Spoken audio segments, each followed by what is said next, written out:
Unlocking innovation through robotics education.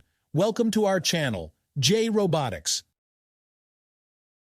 Today we're bringing a touch of magic to your cup with a DIY magic tilt cup light.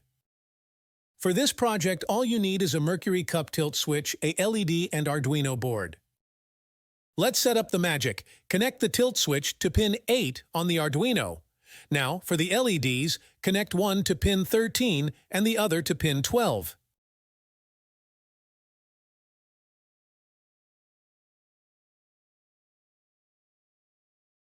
Before we upload the code, ensure you've selected the correct board and port.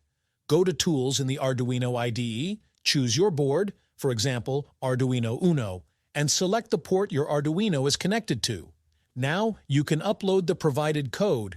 Witness the magic as our DIY tilt cup light responds to the cup's movement. Tilt the cup and the LEDs light up.